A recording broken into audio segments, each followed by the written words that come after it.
Hello friends, আজকে আবার একটা নতুন গল্প নিয়ে হাজির হলাম। এই গল্পটির নাম হলো story of a poor man. একটা গরিব মানুষের গল্প। তো আজকের এই গল্পের রিডিং এর থাকছে ইংরেজি গল্পের রিডিং এর সাথে সাথে এই গল্পটির বাংলায় আলোচনা এবং তার সাথে কিছু আর্টিকেল আর প্রেপোজিশন নিয়েও আলোচনা। তো চলুন শুরু করা যাক। আজকের গল্পে কি হয়। Once a poor man named Ramu lived in a small hut. Once একবার a poor man একটা গরিব মানুষ named নাম ছিল রামু lived বাস করত in a small hut একটা ছোট্ট কুঠিরে। Once a poor man, এখানে এ ব্যবহার করা হয়েছে যেহেতু আমরা জানি না যে কে এই পুয়ার ম্যান, তো এখানে তাই এ ইনডিফিনিট আর্টিকেল ব্যবহার করা হয়েছে। এই পুয়ার ম্যান নেমড রামু সেটা হলো সাবজেক্ট, তো তার সাথে কিন্তু কোনো অক্সিলারি ভার্ব নেই। আর এখানে মূল ভাব আছে, সেটা হলো লিভড। ভাব নাম্বার 2 আছে, মানে পাস্ট ফর্মে আছে। অর্থ হলো বাস করত বা বাস করেছিল। এখানে ইনডিফিনিট আর্টিকেল আবার এ ব্যবহার করা হয়েছে। স্মল হাট কোন কুঠিরে আমরা জানি না, তাই এখানেও ইনডিফিনিট আর্টিকেল এ ব্যবহার করা হয়েছে। আর এ স্মল হাট হলো একটা ছোট্ট কুঠির। আর যে যখন ইন প্রেপোজিশন ব্যবহার করা হয়েছে এখানে, তো তখন গিয়ে অর্থটা হবে একটা ছোট্ট কুঠিরে। He worked hard every day, but he barely earned enough to eat. He worked hard, সে কঠোর পরিশ্রম করত, every day প্রত্যেক দিন, but কিন্তু he barely সে কষ্টে earn উপার্জন করত, enough যা যথেষ্ট, to eat তার মানেটা হলো সে আহারের জন্য যে উপার্জন করত সেটা কিন্তু যথেষ্ট ছিল না বা যথেষ্ট হতো না। এখানে হি হলো সাবজেক্ট, তার সাথে কিন্তু কোনো অক্সিলারি ভাব নেই। আর এখানে হি হলো এই কার কথা বলা হয়েছে, এই পুয়ার ম্যানের কথাই বলা হয়েছে। এই পুয়ার ম্যান হলো হি, এটা এই পুয়ার ম্যানের বদলে বসেছি, তো এটা প্রোনাউন, তার সাথে কিন্তু কোনো অক্সিলারি ভাব নেই। আর মূল ভাব যেটা আছে সেটা হলো ওয়ার্কড, ভাব নাম্বার 2 আছে। Hard every day. One evening he found an injured bird and cared for it. One evening এক সন্ধ্যায়, হি ফাউন্ড সে পেয়েছিল, অ্যান একটা, ইনজিউর্ড আহত, বার্ড পাখি, অ্যান্ড কেয়ার্ড ফর ইট এবং সেটির যত্ন নিয়েছিল। এখানে হি হলো সাবজেক্ট, এটা প্রোনাউন বটে। এই পুয়ার ম্যানের পরিবর্তে বসেছে। এখানে হির সাথে কোনো অক্সিলারি ভাব নেই, তার সাথে মূল ভাব আছে। কি মূল ভাব হলো ফাউন্ড, ভাব নাম্বার 2 আছে। অর্থ হলো পেয়েছিল। কি পেয়েছিল? অ্যান ইনজিউর্ড বার্ড, একটা আহত পাখি।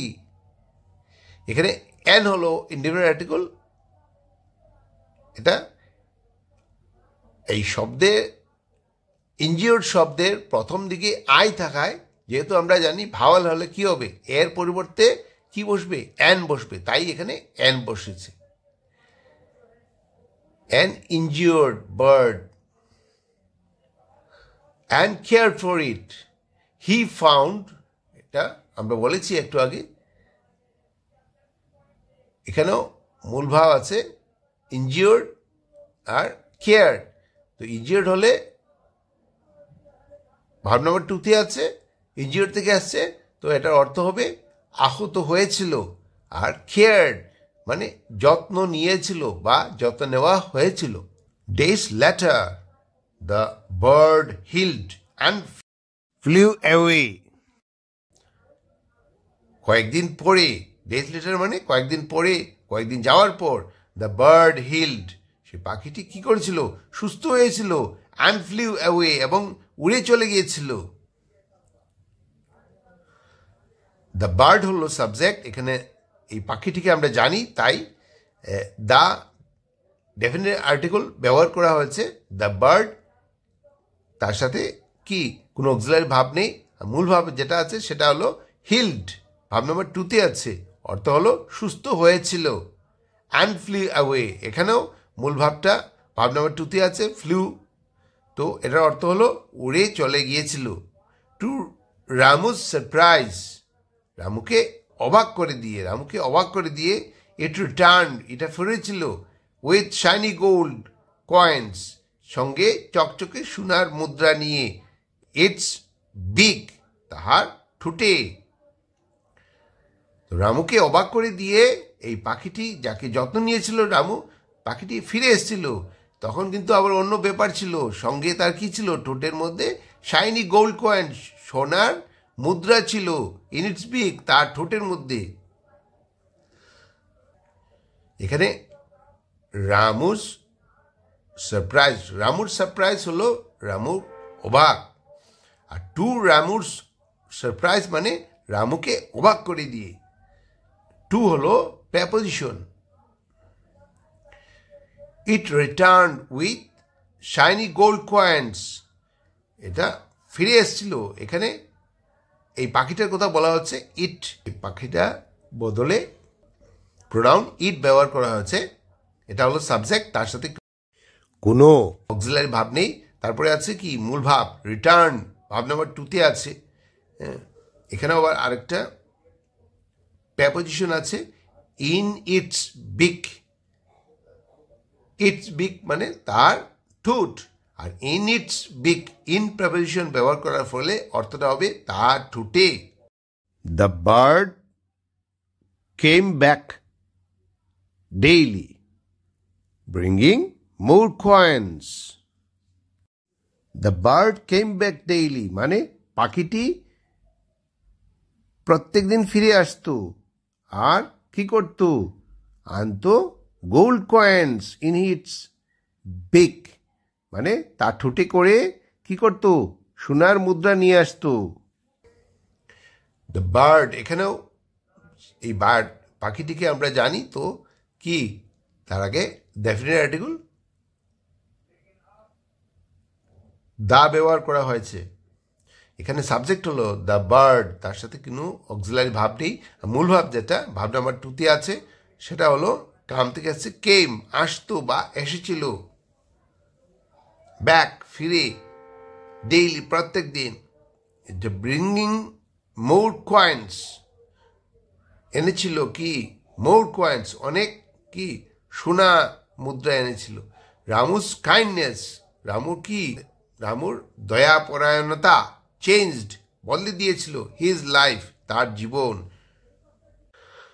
প্রভিং that helping others brings unexpected blessings. Proving that, প্রমাণ করে যে, হেল্পিং আদার্স, সাহায্য করলে অন্য কি? ব্রিংস, আনে, আনএক্সপেক্টেড মানে অপ্রত্যাশিত, ব্লেসিংস আশীর্বাদ। তো আজকের এই গল্পটা কেমন লাগলো? যদি ভালো লাগে তাহলে সাবস্ক্রাইব করবেন, লাইক বাটনে প্রেস করবেন এবং বেল আইকনে প্রেস করবেন। Thanks for watching, bye bye.